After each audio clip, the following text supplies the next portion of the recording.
Maithili express की शानदार प्रस्तुति। खुशी रिकॉर्डिंग स्टूडियो बलुआहा।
खुशी रिकॉर्डिंग स्टूडियो बलुआहा।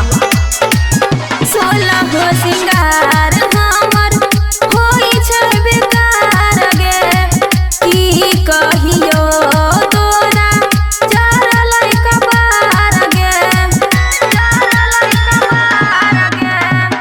16 हो सिंगार हमर होई छै बेकार गे, की कहियो तोरा चढ़ल कपार गे।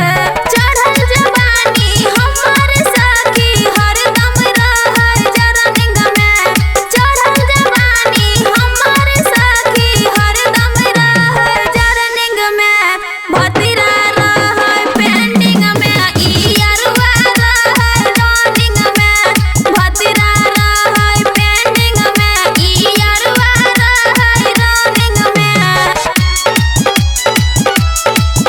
ई अरुआ रहै रनिंग में। खुशी रिकॉर्डिंग स्टूडियो बलुआहा।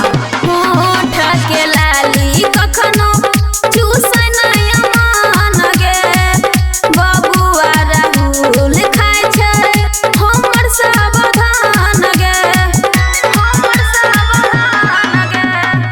होठ के लाली कखनो चूसै नै मान गे, बबुआ राहुल खाय छै हमर सावधान गे।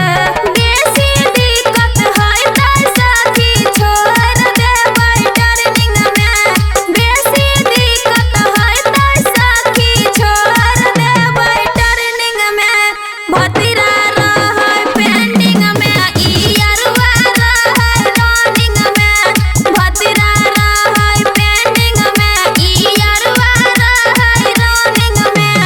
खुशी रिकॉर्डिंग स्टूडियो बलुआहा।